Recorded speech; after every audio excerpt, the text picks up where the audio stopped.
Which British monarch first established the principle that taxation required parliamentary approval, leading to the eventual development of constitutional monarchy? A. Henry VIII. B. Charles I.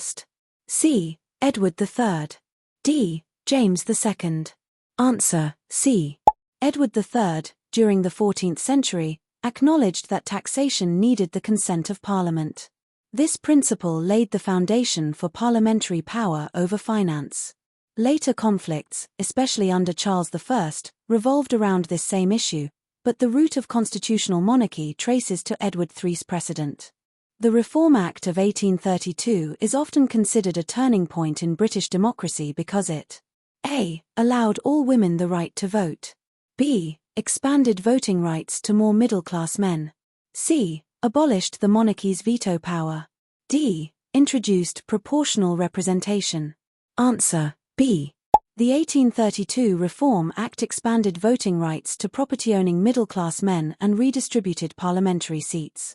Though limited, it marked the first significant step toward a broader democracy, shifting political power away from aristocrats. The phrase "the sun never sets on the British Empire" became popular during which monarch's reign? A. Queen Victoria. B. King George V. C. Queen Elizabeth I. D. King Edward VII. Answer: A. During Queen Victoria's reign in the 19th century, Britain controlled territories worldwide, from Asia to Africa to the Americas. The saying reflected the empire's global reach, as there was always at least one colony experiencing daylight. Which UK Prime Minister is credited with introducing the concept of the welfare state after World War II? A. Winston Churchill. B. Clement Attlee. C. Harold Macmillan. D. Anthony Eden. Answer: B. Clement Attlee's Labour government, 1945 to 1951, introduced sweeping reforms including the NHS, social security, and expanded education. This established Britain as a modern welfare state, aimed at reducing inequality after World War II. The Battle of Culloden in 1746 marked the end of which significant political and cultural movement in Britain? A. The Norman influence. B. The Tudor expansion. C. The Jacobite uprising. D. The Industrial Revolution. Answer: C. The Jacobite uprising aimed to restore the Stuart monarchy. The Battle of Culloden was the last pitched battle on British soil and ended Jacobite hopes. It also led to suppression of Highland culture and traditions. What was the significance of the Magna Carta in 1215? A. It declared England a republic. B. It established trial by jury. C. It limited the power of the king. D. It introduced universal suffrage. Answer: C.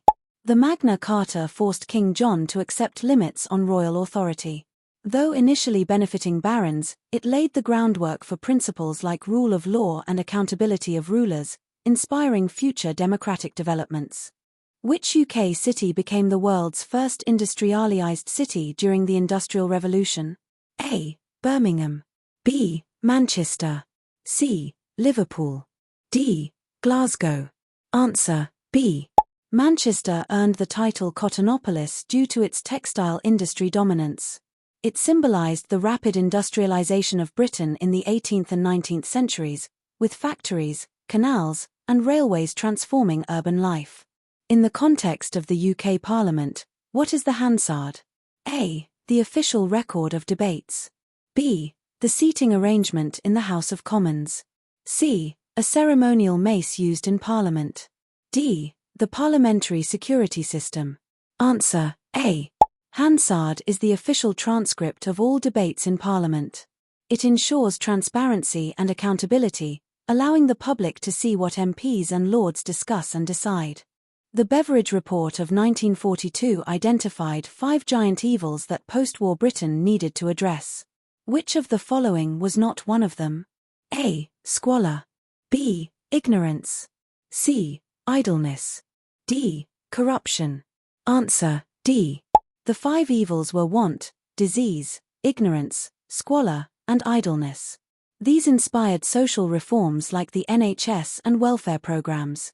Corruption, while a problem in society, was not one of Beveridge's key targets. Which act formally united England and Scotland into Great Britain in 1707? A. The Union Act. B. The Scotland Act. C. The Act of Union. D. The Westminster Act.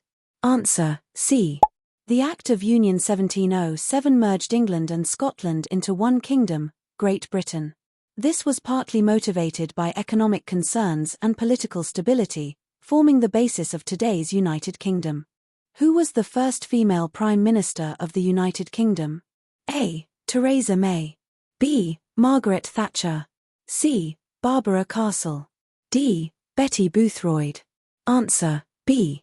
Margaret Thatcher became Prime Minister in 1979 and served until 1990. Known as the Iron Lady, she implemented conservative economic reforms, privatization, and was a defining political figure of the 20th century. Which British scientist is famous for the theory of natural selection? A. Isaac Newton. B. Charles Darwin. C. Alexander Fleming. D. Michael Faraday. Answer: B.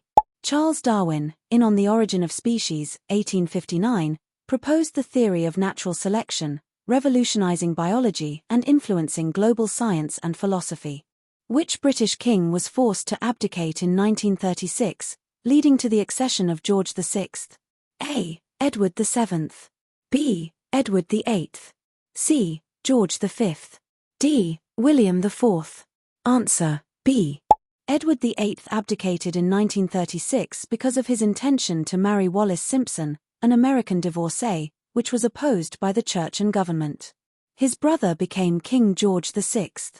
The UK Parliament consists of A. The Commons, the Lords, and the Crown. B. The Commons and the Crown only.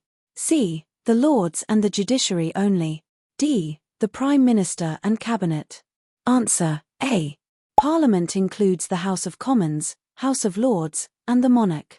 Together, they make laws, scrutinize government, and represent the people.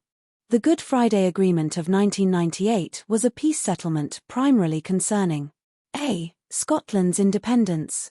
B. Welsh autonomy. C. Northern Ireland's conflict. D. Gibraltar's sovereignty. Answer: C. The Good Friday Agreement ended decades of conflict in Northern Ireland, known as the Troubles. It created power-sharing institutions and recognized both British and Irish identities. Which medieval English document is considered the first step toward limiting the power of the monarchy and guaranteeing certain rights to nobles? A. The Bill of Rights 1689. B. The Magna Carta 1215. C. The Act of Settlement 1701. D. The Habeas Corpus Act 1679. Answer: B.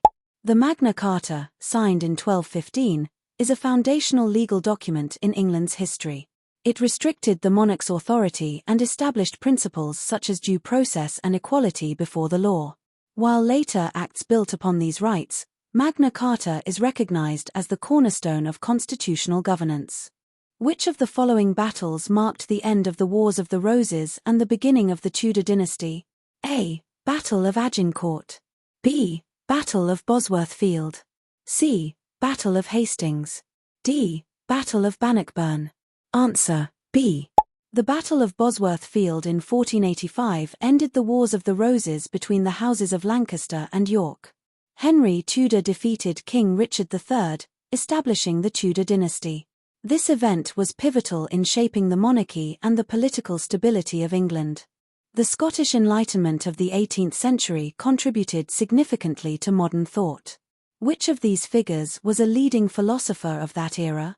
A. David Hume. B. Thomas Hobbes. C. John Locke. D. Adam Smith. Answer: A. David Hume, a Scottish Enlightenment thinker, was a philosopher known for his work on empiricism, skepticism, and human understanding. While Adam Smith was also influential, particularly in economics, Hume's philosophical contributions mark him as central to the Scottish Enlightenment. In the UK, what is the significance of the year 1707 in political history? A. The Union of the Crowns. B. The Act of Union forming Great Britain. C. The signing of the Bill of Rights. D. The defeat of the Spanish Armada. Answer: B. The Act of Union in 1707 formally united England and Scotland under one parliament, creating Great Britain. This was a landmark event that consolidated political power and marked the beginning of a united constitutional monarchy, influencing centuries of governance. Who was the first woman to sit in the House of Commons, though she did not take her seat? A. Constance Markievicz. B. Nancy Astor. C. Emmeline Pankhurst. D. Millicent Fawcett. Answer: A. Constance Markievicz, elected in 1918, became the first woman elected to the House of Commons. However, as a member of Sinn Féin, she refused to take her seat.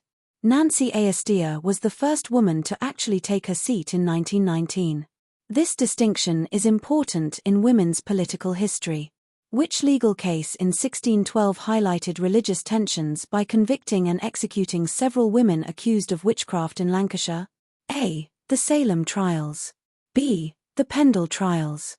C. The Hampton Trials. D. The York Trials. Answer: B. The Pendle Witch Trials of 1612 are among the most famous witchcraft trials in English history. They reflect both religious divisions and social anxieties of the time. This event demonstrated how superstition and political fear shaped early modern law and society. The Industrial Revolution began in Britain due to multiple factors. Which was the most significant? A. Abundant gold reserves. B. Rich coal and iron resources. C. Military expansion. D. Decline in agriculture. Answer: B. Britain's Industrial Revolution was fueled by abundant coal and iron ore, essential for powering machinery and building infrastructure. Combined with colonial trade networks and scientific innovation, these natural resources positioned Britain at the forefront of industrial development. Which monarch was forced to abdicate during the Glorious Revolution of 1688? A. James II. B. Charles I. C. Henry VIII. D. Edward VI. Answer: A. King James II, a Catholic monarch, was deposed during the Glorious Revolution due to fears of a Catholic succession and his attempts to expand royal power. Parliament invited William of Orange and his wife Mary, James II's daughter, to rule, securing Protestant succession and constitutional monarchy. The UK Parliament has two houses. Which of the following accurately describes the House of Lords today? A. Entirely hereditary peers. B. Entirely elected members. C. Combination of life peers, bishops, and some hereditary peers. D. Judges only. Answer: C. The House of Lords consists mainly of life peers appointed for their contributions to society, bishops from the Church of England, and a small number of hereditary peers. It serves as a revising chamber, complementing the elected House of Commons in legislation. Which event in 1605 is commemorated annually in the UK with fireworks and bonfires? A. The restoration of the monarchy. B. Guy Fawkes' gunpowder plot. C. The defeat of the Armada. D. The signing of Magna Carta. Answer: B. Guy Fawkes and his co-conspirators attempted to blow up the Houses of Parliament in 1605, an event known as the Gunpowder Plot. The failed conspiracy is commemorated annually on November 5 with bonfires and fireworks, known as Bonfire Night.